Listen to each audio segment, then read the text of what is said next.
जय हिंद दोस्तों, मैं राजकुमार आप सभी का स्वागत करता हूं ज्ञानपीठ जीके पॉइंट के इस यूट्यूब चैनल पर। दोस्तों आइए शुरू करते हैं एसएससी जीडी जीके का एक और मॉक टेस्ट। 20 प्रश्न हमेशा की तरह इसमें है और ये जो मॉक टेस्ट है वो है मॉक टेस्ट संख्या 42। इससे पहले मैंने 41 मॉक टेस्ट अपलोड किए हैं, तो आप वहाँ से जाके जो प्लेलिस्ट है उन प्रश्नों का अभ्यास कर सकते हैं। और ये जो प्रश्न है ऐसा नहीं है कि जीडी में ही पूछे जाएंगे, आपके सीएसएसएल के एग्ज़ाम हो, चाहे वो सीजीएल मेंस देने वाले हों या और भी जो एग्ज़ाम मतलब आपके होने वाले हैं, सभी में आपको ये बहुत हेल्पफुल रहेगा सेशन। तो चलिए शुरू करते हैं वीडियो को पहले क्वेश्चन की ओर। पहला प्रश्न आपकी स्क्रीन पर दिख रहा होगा। क्या कहा गया? निम्नलिखित में से कौन सी राष्ट्रीय आय की गणना की विधि नहीं है? दोस्तों राष्ट्रीय आय की गणना की विधि निम्नलिखित में से कौन सी नहीं है, तो हमें बताना है। अगर मैं आपसे बात करूं तो व्यय विधि ये राष्ट्रीय आय की गणना की विधि है। उसके बाद में आय विधि ये भी राष्ट्रीय आय की गणना की विधि है, और उत्पाद विधि ये भी राष्ट्रीय आय की गणना की विधि है। लेकिन प्रशंसा विधि ये राष्ट्रीय आय की गणना की कोई विधि नहीं होती। तो इसका सही जवाब होगा आपका ऑप्शन बी, ये आपकी प्रशंसा विधि राष्ट्रीय आय की गणना की विधि नहीं है। दोस्तों मैं बात करूं राष्ट्रीय आय के बारे में, तो राष्ट्रीय आय को क्या कहा जाता है? दोस्तों राष्ट्रीय आय का मतलब है NNP eight factor cost. NNP eight factor cost मतलब है कि एक वर्ष में देश के अंदर वस्तु और सेवा का जो मूल्य होता है वो होता है एनएनपी, इसे ही राष्ट्रीय आय कहा जाता है। फैक्टर कॉस्ट मतलब लागत कितनी आती है, ठीक है दोस्तों। इसका मतलब क्या है? एनएनपी का net national product. Net national product जो राष्ट्रीय आय होती है इसी का अन्य नाम है, और एनएनपी की फुल फॉर्म आप याद रखना नेट नेशनल प्रोडक्ट होती है। दोस्तों मैं बात करूं भारत में राष्ट्रीय आय की गणना सबसे पहले किसने की थी, तो वर्ष 1867-68 में सबसे पहली बार राष्ट्रीय आय की गणना दादा भाई नेहरूजी के द्वारा की गई थी। ये भी आप याद रखना, नेहरू के द्वारा सबसे पहली बार राष्ट्रीय आय की गणना की गई। और दोस्तों जो नेहरू जी ने राष्ट्रीय आय की गणना की तो उसमें भारत में प्रति व्यक्ति आय कितनी थी? 20 रुपये प्रति वार्षिक। 20 रुपये प्रति वार्षिक ये भारत में प्रति व्यक्ति आय थी उस समय जब ये 1867 में गणना की गई थी। और दादा भाई नेहरू जी ने अपनी कौन सी पुस्तक में राष्ट्रीय आय का उल्लेख किया? वो थी poverty and un British rule in India. Poverty and un British rule in India. Poverty and un British rule in India ये दादा भाई नेहरूजी की एक किताब है, और इस किताब में ही the theory of wealth drain दी गई है, धन के अपवहन का सिद्धांत इसी बुक में दिया गया है। दोस्तों राष्ट्रीय आय की गणना कौन करता है भारत में? तो भारत में राष्ट्रीय आय की गणना करता है केंद्रीय सांख्यिकी संगठन। भारत में राष्ट्रीय आय की गणना कौन करता है? केंद्रीय सांख्यिकी संगठन भारत में राष्ट्रीय आय की गणना करता है, यह भी आप याद रखिएगा। और वैज्ञानिक आधार पर सबसे पहली बार राष्ट्रीय आय की गणना किसने की थी? दोस्तों वैज्ञानिक आधार पर सबसे पहली बार राष्ट्रीय आय की गणना की थी BKRB राव ने। BKRB राव ने इसने वैज्ञानिक आधार पर राष्ट्रीय आय की गणना की थी, ये भी आप याद रखना। वैज्ञानिक राष्ट्रीय आय की गणना वो किसने की थी? BKRB राव ने की थी। नेक्स्ट प्रश्न की ओर चलते हैं। तो कौन सी विधि नहीं है राष्ट्रीय आय के लिए? प्रशंसा विधि। नेक्स्ट प्रश्न, राजस्थान का कौन सा शहर वार्षिक मरु महोत्सव का आयोजन करता है?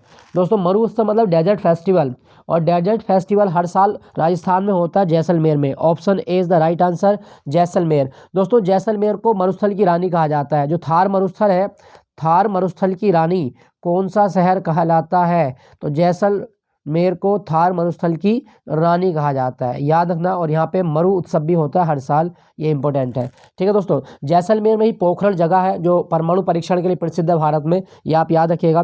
दोस्तों यहाँ पे लिखा गया बीकानेर। अगर आपसे पूछे कि भारत में राष्ट्रीय ऊंट अनुसंधान केंद्र कहाँ पर है? राष्ट्रीय ऊंट अनुसंधान केंद्र ये है आपका बीकानेर में, ये भी आप याद रखना बीकानेर। यहाँ पे राष्ट्रीय ऊंट अनुसंधान केंद्र भी है। यहाँ पे लिखा गया जयपुर। दोस्तों जयपुर भारत की पिंक सिटी और भारत का पेरिस कहा जाता है जयपुर को। भारत का पेरिस किसे कहा गया है? तो जयपुर को भारत का पेरिस कहा जाता है, ठीक है दोस्तों। दोस्तों जयपुर की जो स्थापना हुई वो किस वर्ष हुई थी? तो सन 1727 ईस्वी में राजा सवाई जयसिंह द्वितीय के द्वारा जयपुर नगर की स्थापना की गई थी। जय सिंह द्वितीय। और जयपुर का वास्तुकार कौन था? विद्याधर। विद्याधर बंगाली ये जयपुर का वास्तुकार है? तो भारत का पेरिस कहा जाता है जयपुर को, और सन 1727 में सवाई जयसिंह द्वितीय द्वारा जयपुर की स्थापना की गई थी, याद रखिएगा। दोस्तों राजस्थान का एक त्यौहार और आप याद रखना, वो है आपका गणगौर उत्सव। ये बहुत आता है एग्जाम में। गणगौर उत्सव ये कहाँ पर मनाया जाता है? तो ये राजस्थान का ही त्यौहार है गणगौर उत्सव। और एक आपको याद रखना है पुष्कर ऊंट मेला, पुष्कर ऊंट मेला, ये भी आप याद रखना, ये भी राजस्थान का है, राजस्थान में होता है। ठीक है दोस्तों। दोस्तों राजस्थान में एक टाइगर रिजर्व भी याद रखिएगा, सरिस्का। सरिस्का टाइगर रिजर्व कहाँ पर है? तो सरिस्का टाइगर रिजर्व ये राजस्थान में है। और एक और याद रखना रणथंभौर, और एक और आपके एग्जाम में आता है Mukundra hills. Mukundra hills tiger reserve कहाँ पर है? तो Mukundra hills tiger reserve Rajasthan में है, तो ये आप याद रखना।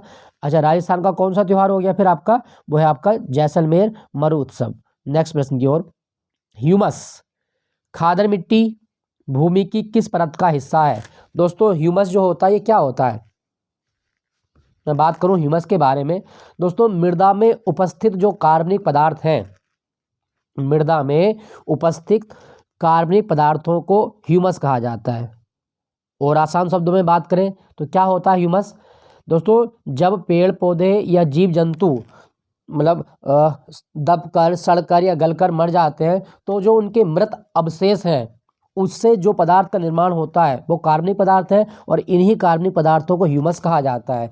मतलब है पादप व जंतु के मृत अवशेषों से जो कार्बनिक पदार्थों का निर्माण होता है उसे ह्यूमस कहा जाता है। और दोस्तों जो ह्यूमस है ये भूमि की सबसे ऊपरी परत होती है, याद रखना, भूमि की सबसे ऊपरी परत है और जैविक परत के रूप में जानी जाती है, और ये सबसे ज़्यादा उपजाऊ होती है। तो इसका सही जवाब क्या होगा? भूमि की ऊपरी परत ह्यूमस कहलाती है। वेरी वेरी इंपॉर्टेंट, याद रखिएगा।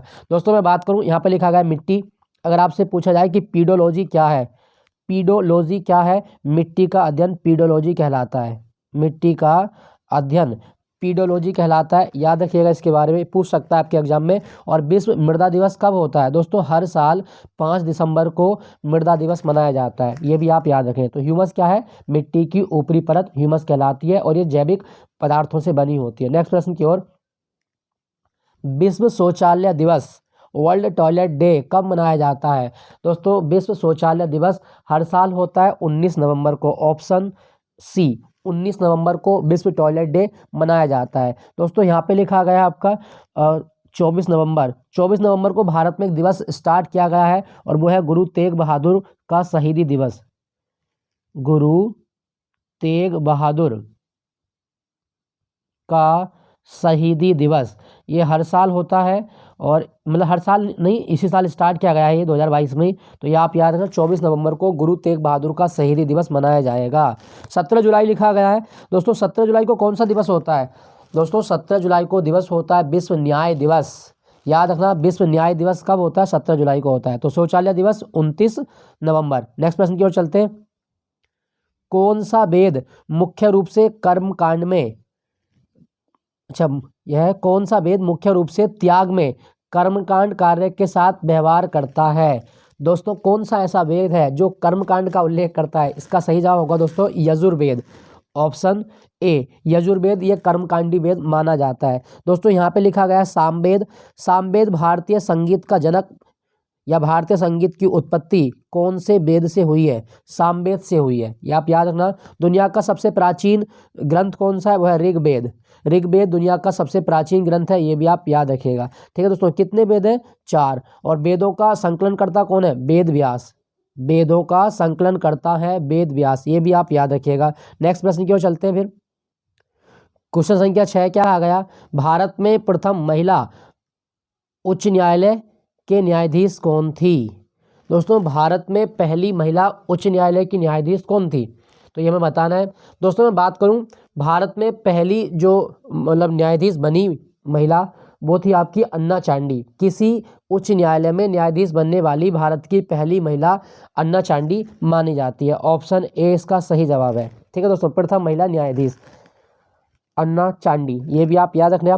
दोस्तों यहाँ पे उच्च न्यायालय लिखा गया था, याद रखना, और उच्च न्यायालय में न्यायाधीश थी अन्ना चांडी। अगर मैं बात करूँ आपसे, जैसे अन्ना चांडी कब बनी थी? दोस्तों अन्ना चांडी 1959 से 1967 तक केरल हाई कोर्ट की क्या बनी थी, ये जज बनी थी। ये आप याद रखना।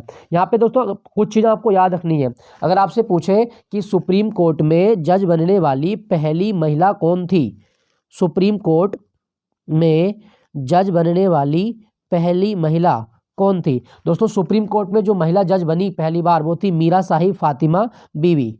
फातिमा बीवी ये सुप्रीम कोर्ट में जज बनने वाली पहली महिला थी। ये आप याद रखना। कब बनी थी, 1989 में ये बनी थी। तो मीरा साहिब फातिमा बीवी 1989 में सुप्रीम कोर्ट के अंदर जज बनने वाली पहली महिला है। अच्छा, अगर आपसे पूछे हाई कोर्ट, तो अगर मैं बात करूं किसी राज्य के हाई कोर्ट में या भारत के इतिहास में पहली महिला मुख्य न्यायाधीश जो हाई कोर्ट में बनी, तो वो थी आपकी कौन, किसका क्या नाम था जो हाई कोर्ट में बनी थी। दोस्तों हाई कोर्ट में जज बनने वाली पहली महिला थी आपकी, वो थी लीला सेठ। लीला सेठ हाई कोर्ट में जज बनने वाली पहली महिला मुख्य न्यायाधीश वो थी लीला सेठ। और ये वर्ष 1991 में हिमाचल प्रदेश हाई कोर्ट की मुख्य जज बनी थी। ये भी आप याद रखना। ठीक है दोस्तों भारत में कितने हाई कोर्ट हैं, तो आज के समय भारत में 25 हाई कोर्ट हैं। ये आप याद रखना, कितने, 25 हाई कोर्ट। और 25वां हाई कोर्ट बना था आंध्र प्रदेश में। अच्छा, भारत में सुप्रीम कोर्ट का आर्टिकल कौन सा है, दोस्तों भारत में सुप्रीम कोर्ट का आर्टिकल है 124, 124 के तहत सुप्रीम कोर्ट की स्थापना हुई है। और भारत में सुप्रीम कोर्ट पहली बार कब स्थापित हुआ, दोस्तों भारत में सुप्रीम कोर्ट की स्थापना की गई 28 जनवरी 1950 को। सुप्रीम कोर्ट अस्तित्व में आया था 28 जनवरी 1950 को। सुप्रीम कोर्ट में कुल कितने जज हैं, जवाब होगा 33 + 1 मतलब 34 जज हैं। 33 + 1 34 जज। और सुप्रीम कोर्ट के जज की सेवानिवृत्ति की आयु 65 वर्ष होती है। ये भी आप याद रखें। तो भारत में पहली महिला उच्च न्यायालय के न्यायाधीश कौन थी, वो थी अन्ना चांडी। सुप्रीम कोर्ट में मीरा साहिब फातिमा बीवी और हाई कोर्ट में मुख्य महिला न्यायाधीश वो थी आपकी लीला सेठ। नेक्स्ट प्रश्न की ओर चलते हैं। पानी का पीएच मान इसकी अम्लता को दर्शाता है। शुद्ध पानी का पीएच क्या है, दोस्तों पानी का पीएच मान जो शुद्ध होता है, अशुद्ध जल जिसको बोलते हैं, वो होता है आपका 7। ये आप याद रखिएगा। तो पानी का पीएच वैल्यू कितनी हो गई आपकी, ये हो गई आपकी 7 हो गई। ठीक है दोस्तों क्या आपको पता है कि पानी पीने से कितनी ऊर्जा मिलती है हमारे शरीर को, पानी पीने से कोई ऊर्जा नहीं मिलती, 0 कैलोरी। याद रखना, कभी क्वेश्चन आए कि 1 लीटर पानी पीने से कितनी एनर्जी मिलती है, तो 1 लीटर पानी पीने से हमें कोई भी ऊर्जा नहीं मिलती, 0 कैलोरी मिलती है। ठीक है दोस्तों, पानी इसका सूत्र क्या होता है, H2O। H के 2 अणु होते हैं इसमें और ऑक्सीजन का 1 अणु होता है। तो हाइड्रोजन का परमाणु क्रमांक 1 की गुणा 2 से करोगे 2 और ऑक्सीजन का 8 का डबल 16। अगर आपके एग्जाम में आए कि पानी का द्रव्यमान कितना होता है, दोस्तों पानी का द्रव्यमान होता है 18। ये भी आप याद रखना। और पानी जब बनता है मतलब जल में हाइड्रोजन और ऑक्सीजन के बीच हाइड्रोजन बॉन्ड होता है। ये भी आप याद रखना, हाइड्रोजन और ऑक्सीजन के बीच जो बंध बनता है वो है हाइड्रोजन बंध। तो पानी का पीएच मान कितना होता है, 7। दोस्तों एक चीज मैं बताऊं, देखो पानी का पीएच मान कितना है, 7। एक खेल होता है जो पानी के अंदर खेला जाता है, वो है वाटर पोलो। अब वाटर पोलो में खिलाड़ियों की संख्या कितनी होती है, 7। अच्छा कैसे याद रखेंगे, देखो पानी का जो पीएच मान है वो 7 है और पानी मतलब वाटर पोलो भी पानी में खेला जाता है और ऐसे पानी में खेलेंगे जो स्वच्छ होगा, तो इसमें खिलाड़ियों की संख्या 7 होती है। याद रखना, बस तरीका है याद रखने का। नेक्स्ट प्रश्न, निम्नलिखित में से किसे गोल्डन फाइबर कहा जाता है, दोस्तों गोल्डन फाइबर स्वर्णिम रेशा किसे कहा गया है, तो दोस्तों मैं बताऊं तो इसका सही जवाब होगा आपका ऑप्शन डी, जूट को गोल्डन फाइबर कहा जाता है। जूट जो पटसन होता है इसको गोल्डन फाइबर कहा गया है। ये भी आप याद रखिएगा। दोस्तों जूट एक रेशे वाली फसल है, ये भी आप याद रखें। भारत में सबसे ज़्यादा जूट कहाँ होता है, पश्चिम बंगाल में सबसे ज़्यादा जूट उत्पन्न होता है, पश्चिम बंगाल। ठीक है दोस्तों क्या आपको पता है कि भारत में जूट अनुसंधान केंद्र कहाँ पर है या जूट बोर्ड का मुख्यालय कहाँ पर है, जूट अनुसंधान संस्थान कहाँ पर है, तो जूट अनुसंधान संस्थान ये बैरकपुर में है। बैरकपुर जो कि कलकत्ता के पास में ही है, बैरकपुर पश्चिम बंगाल में है ये जूट अनुसंधान संस्थान। ठीक है दोस्तों एक चीज़ और याद रखिएगा, जो जूट बोर्ड का मुख्यालय वो कहाँ पे, वो कलकत्ता में है। अगर आपसे पूछे कि जूट बोर्ड का मुख्यालय कहाँ पे, कलकत्ता में। यहाँ पे लिखा गया कपास, दोस्तों कपास को सिल्वर फाइबर कहा जाता है, कपास को कहा गया है सिल्वर फाइबर, ये भी आप याद रखें। अच्छा भारत में कपास अनुसंधान केंद्र कहाँ पर है, नागपुर में। भारत में कपास अनुसंधान केंद्र है नागपुर में, याद रखना। और कपास की खेती के लिए काली मिट्टी ब्लैक सॉइल सबसे उपयुक्त होती है, काली मिट्टी सबसे उपयुक्त मानी जाती है कपास के लिए, ये भी आप याद रखें। अच्छा यहाँ पे लिखा गया रबर, दोस्तों रबर उष्णकटिबंधीय पौधा है और रबर जो है ये latex of the plant, latex of the plant से प्राप्त होती है। रबर का दूध होता है, उससे उसको लेटेक्स बोलते हैं, तो इससे प्राप्त होती है। रबर बोर्ड का मुख्यालय या भारत में सबसे ज़्यादा रबर कहाँ होती है? केरल में। भारत में सबसे ज़्यादा रबर होती है केरल में। और रबर को मजबूती प्रदान करने के लिए हम क्या मिलाते हैं? सल्फर। रबर को मजबूती प्रदान करने के लिए सल्फर मिलाते हैं और इसे वल्कनीकरण कहा जाता है। क्या कहा जाता है? वल्कनीकरण कहा गया है। ये भी आप याद रखें। नेक्स्ट प्रश्न की ओर चलते हैं। तो इसका सही जवाब क्या होगा? गोल्डन फाइबर किसे कहा जाता है? दोस्तों गोल्डन फाइबर कहा जाता है जूट को। नेक्स्ट प्रश्न, प्याज काटते वक्त आंखों में जलन और आंसू पैदा करने में कारण रूप रासायनिक प्रतिक्रिया निम्नलिखित में से क्या उत्पन्न होता है? मतलब आसान शब्दों में कहें तो प्याज को काटते समय आंखों से आंसू निकलते हैं, इसका कारण क्या है? इसका कारण क्या है? दोस्तों ये सल्फर यौगिक होता है, एक सल्फर कंपाउंड के कारण जो होता है वो प्याज काटने पर आंखों से आंसू निकलते हैं। तो मैं बात बताऊं, प्याज में कौन सा अम्ल है? दोस्तों प्याज में अम्ल होता है सल्फेनिक अम्ल। प्याज में सल्फेनिक अम्ल की उपस्थिति के कारण इसको काटने से आंखों से आंसू निकलते हैं। अब सल्फेनिक अम्ल, यहाँ पे सल्फेनिक अम्ल किसका ही रूप है? सल्फेनिक अम्ल सल्फ्यूरिक एसिड का रूप है। तो इसका सही जवाब होगा प्याज में सल्फ्यूरिक अम्ल भी मौजूद रहता है, जिसके कारण आंखों से आंसू निकलते हैं। ठीक है दोस्तों मैं बात करूँ यहाँ पे, प्याज क्या है? प्याज तना है। याद रखना, प्याज जड़ नहीं है, प्याज तने का उदाहरण है। क्लियर हुआ? अच्छा, यहाँ पे लिखा गया आपका आंखें। दोस्तों मानव की आंखें कितने मेगापिक्सल की होती हैं? 576 मेगापिक्सल की होती हैं मानव की आंखें। ये भी आप याद रखना, 576 मेगापिक्सल। अच्छा, अगर आपसे पूछे कि मानव का निकटतम बिंदु कितनी दूरी पर होता है? 25 सेंटीमीटर पर। और दूर बिंदु होता है अनंत पर। ये भी आप याद रखिएगा। यहाँ पे लिखा गया आंसू। दोस्तों आंसू के बारे में क्वेश्चन याद रखिएगा कि जो आंसू होते हैं ये कौन सी ग्रंथि से निकलते हैं? दोस्तों मानव की आंख में कौन सी ऐसी ग्लैंड है जो आंसू उत्पन्न करती है? तो वो है लैक्रिमल ग्लैंड। लैक्रिमल ग्रंथि से आंसू निकलते हैं। और दोस्तों आंसू का पीएच मान कितना होता है? 6.5 से 7.6 7.6 ये इसकी पीएच वैल्यू होती है। ये भी आप याद रखिएगा। दोस्तों क्या आपको पता है आंसू में कौन सा एंजाइम होता है जो बैक्टीरिया को मार देता है? आंसू में एक एंजाइम आपको याद रखना है, वो है लाइसोजाइम।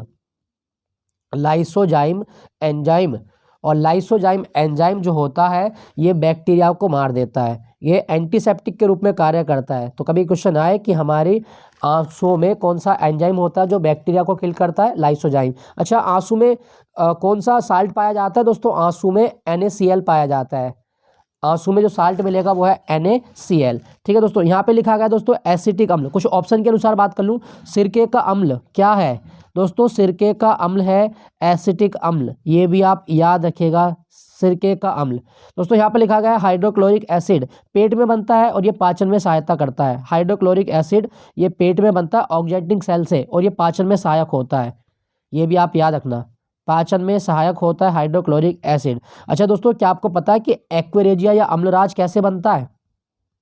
एक्वेरेजिया या अम्लराज, देखो 3HCl प्लस 1HNO3, इनका रेशियो याद रखना, HCl के 3 और HNO3 का 1, इसे बोलते हैं अम्लराज, जो सोने को घोलने का कार्य करता है। ठीक है दोस्तों, चलिए अगले प्रश्न की ओर चलते हैं। फिर क्या कहा गया है? क्वेश्चन संख्या 10, पके टमाटर और तरबूज अपना लाल रंग किससे प्राप्त करते हैं? पके हुए टमाटर और तरबूज का लाल रंग किसके कारण होता है? तो एक कैरोटीनॉइड होता है और इस कैरोटीनॉइड को बोला जाता है लाइकोपीन। तो टमाटर का जो लाल रंग होता है वो लाइकोपीन के कारण होता है। 10 का सही जवाब होगा आपका ऑप्शन बी, लाइकोपीन के कारण। दोस्तों मैं बात करूं टमाटर के बारे में, तो टमाटर जो है ये फल की कैटेगरी में आता है, इसको सब्जी मत मानिएगा। कभी क्वेश्चन आए कि टमाटर क्या है, तो टमाटर एक फल है। क्लियर हुआ? अब अगर आपसे पूछा जाए कि टमाटर की उत्पत्ति कहाँ से हुई, दोस्तों टमाटर का मूल स्थान है पेरू देश। ये आप याद रखना, टमाटर का मूल स्थान है। अच्छा, टमाटर में कौन सा अम्ल पाया जाता है? ऑक्सैलिक अम्ल। ऑक्सैलिक अम्ल टमाटर में पाया जाता है। कभी आप टमाटर कच्चा खाएं तो उसके बीज निकाल कर खाइएगा। ठीक है दोस्तों, ऑक्सैलिक अम्ल पाया जाता है टमाटर में। तो टमाटर क्या है? एक फल है, पेरू से इसकी उत्पत्ति मानी जाती है और ये ऑक्सैलिक अम्ल इसमें पाया जाता है। तरबूज की बात करूं दोस्तों, तरबूज ये मतलब बहुत ज़्यादा गर्मी में होता है और इसको जायद की फसल बोलते हैं। तरबूज जायद फसल के अंतर्गत आता है, ये भी आप याद रखिएगा। यहाँ पे कुछ ऑप्शन की बात कर लूँ दोस्तों, यहाँ पे लिखा है क्लोरोफिल, पौधों की पत्तियाँ हरी होती हैं किसके कारण, तो पत्तियों का हरा रंग किसके कारण होता है, तो वो होता है क्लोरोफिल के कारण, ये भी आप याद रखें। मेलेनिन, ये त्वचा को रंग प्रदान करता है। मेलेनिन जो होता है ये हमारी स्किन को कलर देने वाला पिगमेंट होता है। तो नेक्स्ट प्रश्न की ओर चलते हैं। क्वेश्चन संख्या 11, क्या कहा गया, इलेक्ट्रिक चार्ज मतलब विद्युत आवेश की एसआई इकाई क्या है। दोस्तों विद्युत आवेश की एसआई इकाई हमें बतानी है, तो आवेश की इकाई आपको याद रखनी है, वो होती है कूलाम। आवेश की इकाई कूलाम होती है। यहाँ पे लिखा गया है एम्पियर। दोस्तों विद्युत धारा की इकाई क्या है, तो विद्युत धारा की इकाई है एम्पियर। याद रखिएगा, पूछ सकता है आपके एग्जाम में। और दोस्तों मैं एक कुछ और बता दूं आपको, जैसे एक पूछता है आपके प्रकाश वर्ष, प्रकाश वर्ष किसकी इकाई है, तो प्रकाश वर्ष दूरी की इकाई है, ये भी आप याद रखना, ये बहुत आती है एग्जाम में, प्रकाश वर्ष किसकी इकाई है, दूरी की। अच्छा, अगर आपके क्वेश्चन आए एक और याद रखिएगा, और वो है आपका पास्कल। पास्कल किसकी इकाई है, दोस्तों पास्कल जो होती है ये दाब की इकाई है, दाब का मात्रक है पास्कल, ये भी आप याद रखें। अच्छा, एक और याद रखना, पोइज, पोइज किसकी इकाई है, दोस्तों श्यानता की इकाई पोइज कहलाती है। श्यानता की इकाई क्या है, पोइज। तो ये आप याद रखिएगा, विद्युत आवेश की इकाई क्या है, कूलॉम होती है। ठीक है दोस्तों, चलिए अगले प्रश्न की ओर। दोस्तों क्या क्वेश्चन संख्या 12, भारतीय रिजर्व बैंक की स्थापना निम्नलिखित में से किस वर्ष की गई थी। दोस्तों भारतीय रिजर्व बैंक की स्थापना हिल्टन यंग, एक आयोग बना था जिसका नाम था हिल्टन यंग, तो यंग हिल्टन आयोग की सिफारिश पर 1 अप्रैल 1935 को यंग हिल्टन आयोग की सिफारिश पर 1 अप्रैल 1935 को आरबीआई की स्थापना की गई थी कलकत्ता में। तो आरबीआई की स्थापना कब की गई थी, 1935 में की गई थी, 1 अप्रैल 1935। तो इसका सही जवाब होगा आपका ऑप्शन बी, 1 अप्रैल 1935। अच्छा, भारतीय रिजर्व बैंक का राष्ट्रीयकरण कब किया गया था, दोस्तों भारतीय रिजर्व बैंक का राष्ट्रीयकरण हुआ था 1 जनवरी 1949 को। 1 जनवरी 1949 को आरबीआई का राष्ट्रीयकरण किया गया था, ये आप याद रखना, ये पूछ सकता है आपके एग्जाम में कभी आए, तो इसको आप याद रखिएगा। ठीक है दोस्तों, बाकी आरबीआई का लोगो क्या है, टाइगर अंडर पाम ट्री, ताड़ के पेड़ के नीचे टाइगर, ये आरबीआई का लोगो है। और आरबीआई के अभी वो कौन है, गवर्नर वो है शक्तिकांत दास, SK दास, शक्तिकांत दास, ये भी आप याद रखें। आरबीआई का मुख्यालय कहाँ पर है, एट प्रेजेंट, वर्तमान में आरबीआई का मुख्यालय मुंबई में है, लेकिन जब स्थापना हुई थी तब कोलकाता में। नेक्स्ट प्रश्न की ओर चलते हैं।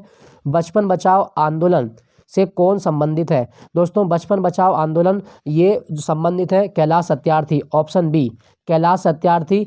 बचपन बचाओ आंदोलन के लिए इन्हें 2014 में मलाला यूसुफजई के साथ शांति का नोबेल मिला था, शांति का नोबेल मलाला यूसुफजई के साथ कैलाश सत्यार्थी को मिला था। और कैलाश सत्यार्थी का आंदोलन है बचपन बचाओ आंदोलन, वेरी वेरी इंपॉर्टेंट, याद रखिएगा, ये पूछा जाता है आपके एग्जाम में। अच्छा दोस्तों, शांति का नोबेल कौन से शहर में मिलता है, तो शांति का नोबेल स्वीडन में नहीं मिलता, शांति का नोबेल ये स्वीडन में नहीं मिलता, फिर कहाँ मिलता है दोस्तों, शांति का नोबेल मिलता है नॉर्वे की राजधानी ओस्लो में, ओस्लो में। अच्छा बताता हूँ क्या है, सारा सिस्टम बताता हूँ क्या है। देखो, नोबेल पुरस्कार मिलते हैं 6 क्षेत्रों में, क्लियर।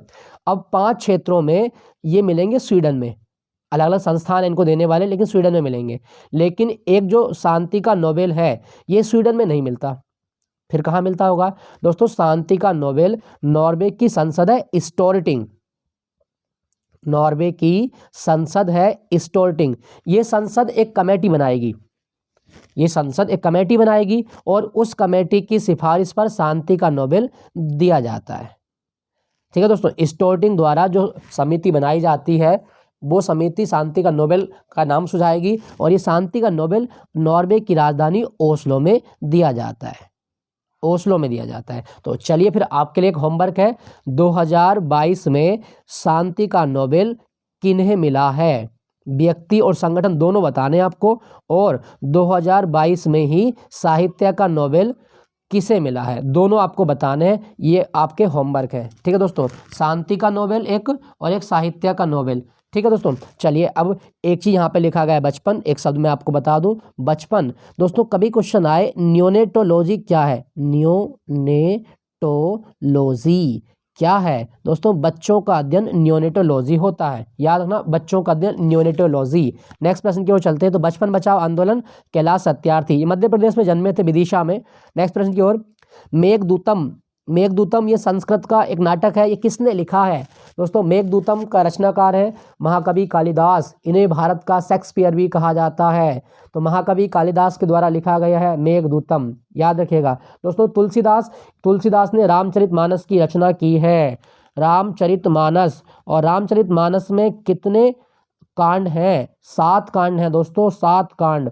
और कौन सी भाषा में रामचरितमानस लिखी गई है? वैशवाड़ी अवधी भाषा में रामचरितमानस लिखी गई है, तुलसीदास ने लिखी है, याद रखना। वाल्मीकि जो रामायण लिखी गई वो महर्षि वाल्मीकि के द्वारा लिखी गई है, याद रखना वाल्मीकि। और वाल्मीकि का प्राचीन नाम था रत्नाकर, वाल्मीकि का पूर्व नाम रत्नाकर भी है, ये भी आप याद रखें। तो मेघदूतम के रचनाकार कौन है? कालिदास। कालिदास को क्या कहा जाता है? भारत का शेक्सपियर कहा जाता है। नेक्स्ट प्रश्न की ओर। पार्टी में गुब्बारा फुलाने के लिए निम्नलिखित में से कौन सी अक्रिय गैस का प्रयोग किया जाता है? दोस्तों आपने बर्थडे वगैरह देखा होगा, तो उसमें जो गुब्बारे फुलाने वाली गैस होती है उसमें कौन सी गैस को भरते हैं? दोस्तों इसका सही जवाब होगा helium gas, option B. Helium gas का प्रयोग गुब्बारे फुलाने में किया जाता है। Very very important, helium gas दोस्तों अक्रिय गैस है, इसलिए इसको भरा जाता है। वायुयान के टायरों में भी हीलियम को भरते हैं, ये भी आप याद रखें। अच्छा, आपसे क्वेश्चन पूछेगा कि जो हवाई जहाज है उसके टायरों में हीलियम को भरा जाता है, जबकि हाइड्रोजन हीलियम से हल्की होती है, ऐसा क्या कारण है? दोस्तों हीलियम, सिंपल सी बात कहेंगे कि हीलियम अक्रिय गैस है। कैसी है ये? अक्रिय गैस है, अर्थात किसी के साथ भी क्रिया नहीं करती हीलियम। यहाँ पे कुछ ऑप्शन के अनुसार बात कर ले दोस्तों। जीनोन को स्ट्रेंजर गैस कहा जाता है, जीनोन को स्ट्रेंजर गैस कहा जाता है, याद रखना। स्ट्रेंजर मतलब अजनबी होता है। तो स्ट्रेंजर गैस किसका नाम है? जीनोन का नाम है। यहाँ पे बात करूँ आर्गन, दोस्तों आर्गन को आप बल्ब में भी भर सकते हैं, और वायुमंडल में आर्गन की प्रतिशत मात्रा होती है 0.932, ये भी आप याद रखिएगा, 0.93%। नियोन लिखा गया है दोस्तों, जो चमक वाले विज्ञापन होते हैं, चमकीले विज्ञापन में कौन सी गैस भरी होती है? नियोन भरी होती है। तो इसका सही होगा आपका ऑप्शन बी, हीलियम पार्टी के गुब्बारे में प्रयोग की जाती है। प्रथम राष्ट्रमंडल खेल का आयोजन किस वर्ष किया गया था? दोस्तों सबसे पहले राष्ट्रमंडल खेल वर्ष 1930 में कनाडा के हैमिल्टन शहर में खेले गए थे, हैमिल्टन शहर में खेले गए, ये भी आप याद रखना। कौन से देश में? कनाडा में। लेकिन क्या भारत इन खेलों का हिस्सा था? नहीं दोस्तों, भारत ने 1934 के जो लंदन में कॉमनवेल्थ गेम हुए थे इनमें भाग लिया था, ये भी आप याद रखें। अच्छा, एक चीज़ आपको याद रखनी है, भारत में कौन से वर्ष राष्ट्रमंडल खेलों का आयोजन हुआ? दोस्तों भारत में आज तक एक ही बार राष्ट्रमंडल खेल खेले गए हैं, 2010 में नई दिल्ली में, ये भी आप याद रखिएगा। आपको 2022 की मेडल टैली दिखाता हूँ दोस्तों। 2022 का ये जो खेल था ये हुआ था बर्मिंघम में, यहाँ आप देख सकते हैं। और इसके बाद में मेडल टैली देखिएगा, पहले स्थान पे कौन सा देश था?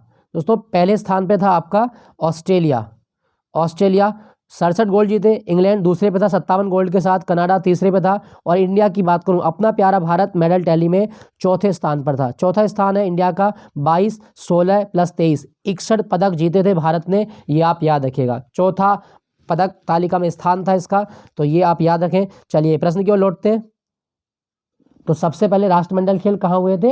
कनाडा के हैमिल्टन शहर में 1930 में हुए थे, ये भी आप याद रखें। क्वेश्चन संख्या अगले की ओर चलते हैं। अगला प्रश्न, निम्नलिखित में से किस महासागर का सबसे गहरा बिंदु जावा गर्त है? दोस्तों मैं बात करूं जावा ट्रेंच, ये किस महासागर का सबसे गहरी मतलब खाई है? तो आप याद रखना हिंद महासागर, हिंद महासागर का सबसे गहरा बिंदु है जावा गर्त, और इसे सुंडा गर्त के नाम से भी जाना जाता है, ये भी आप याद रखिएगा। दोस्तों हिंद महासागर एक ऐसा महासागर है जिसका नाम एक देश के नाम पर रखा गया है। बाकी दुनिया का सबसे गहरा महासागर कौन सा है? वो है प्रशांत महासागर। और मैरियाना ट्रेंच दुनिया की सबसे गहरी खाई मानी जाती है, मैरियाना गर्त दुनिया की सबसे गहरी खाई है, याद रखना। ये प्रशांत महासागर में स्थित है। दोस्तों क्या आपको पता है कि विश्व महासागर दिवस कब होता है? हर साल 8 जून को विश्व महासागर दिवस मनाया जाता है। विश्व महासागर दिवस कब होता है? 8 जून को मनाया जाता है, ये आप याद रखना, पूछ सकता है आपके एग्जाम में। अच्छा चलो एक क्वेश्चन और बताना है आपको। सतत विकास लक्ष्य 14 क्या कहता है? सतत विकास लक्ष्य 14 क्या कहता है? ये कमेंट में लिख के जरूर बताइएगा। नेक्स्ट प्रश्न की ओर चलते हैं। केरल में कौन सा त्यौहार, अच्छा केरल में मनाया जाने वाला ओणम त्यौहार कितने दिन तक चलता है? तो दोस्तों ओणम त्यौहार की मैं बात करूं तो ये मलयालम कैलेंडर के चिंगम माह में मनाया जाता है, चिंगम माह में। और ये कितने दिन तक चलता है? 10 दिन तक, ऑप्शन डी इसका सही जवाब है, 10 दिन तक चलता है ओणम। बाकी केरल का एक त्यौहार और आप याद रखना, और वो है आपका विशु। विशु केरल का नया साल होता है, विशु नया साल है कहाँ का? केरल का नया साल है विशु। बाकी अट्टुकल पोंगल, अट्टुकल पोंगल ये भी कहाँ होता है दोस्तों? अट्टुकल पोंगल भी केरल में ही होता है, ये भी आप याद रखें। चलिए आपके लिए क्वेश्चन ये है, आपके लिए क्वेश्चन है, एक त्योहार है पैनकुनी, मैं सही लिख दूँ उसको, पैनकुनी। दोस्तों पैनकुनी उत्सव कहाँ पर होता है ये मुझे बताना कमेंट में। पैनकुनी उत्सव कहाँ पर होता है ये आप जरूर बताइएगा। चलिए अगले प्रश्न की ओर चलते हैं। बनारस के निम्नलिखित में से किस राजा को सन 1781 में वारेन हेस्टिंग्स द्वारा गिरफ्तार किया गया था? दोस्तों बनारस के राजा थे और इनको कर भुगतान न करने के कारण गिरफ्तार किया गया और ये थे राजा Chait Singh. Option B, option B Chait Singh को गिरफ्तार किया गया था। दोस्तों हेस्टिंग्स जो है ये बंगाल का प्रथम गवर्नर जनरल है, याद रखना। और इसी के काल में सन 1781 में भारत में पहला मदरसा स्थापित किया गया था कलकत्ता में, याद रखिएगा इसके बारे में। अगले प्रश्न की ओर चलते हैं। अचंता शरद कमल का संबंध किस खेल से है? दोस्तों अचंता शरद कमल ये कौन सा खेल खेलता है? तो यह है टेबल टेनिस, ऑप्शन बी। और ये आपके लिए इतना इंपॉर्टेंट क्यों है? 2022 में एकमात्र ऐसा खिलाड़ी जिसको मेजर ध्यानचंद खेल रत्न मिला, तो खेल रत्न 2022 में एक ही व्यक्ति को मिला है और वो है अचंता शरद कमल। टेबल टेनिस खेलते हैं, याद रखिएगा, पूछा जा सकता है। दोस्तों यहाँ पे लिखा गया आपका लॉन टेनिस। अगर आपके एग्जाम में आए कि अंतर्राष्ट्रीय टेनिस संघ का मुख्यालय कहाँ पर है? अंतर्राष्ट्रीय टेनिस संघ का मुख्यालय लंदन में है, लंदन, ये भी आप याद रखना। अंतर्राष्ट्रीय टेनिस संघ का मुख्यालय लंदन में है। दोस्तों जो यहाँ पे लिखा गया है टेबल टेनिस, इसका एक नाम और भी है, इसे पिंग पोंग भी कहा जाता है। पिंग पोंग किस खेल को कहा गया है? तो टेबल टेनिस को पिंग पोंग कहा जाता है। तो दोस्तों ये था आज का मॉक टेस्ट। आई होप ये सेशन आपको अच्छा लगा होगा। सेशन अच्छा लगा तो प्लीज़ वीडियो को लाइक जरूर करना और चैनल को सब्सक्राइब कर लीजिएगा। बने रहिएगा मेरे साथ, मिलूंगा अगले मॉक टेस्ट के साथ। और अगला मॉक टेस्ट जो होगा वो Uttar Pradesh police radio operator की भर्ती के लिए जो एग्जाम होगा उसके लिए मैं लेके आऊँगा। तो मिलता हूँ आपको अगले मॉक टेस्ट के साथ। Thank you for watching Gyanpeeth G K point.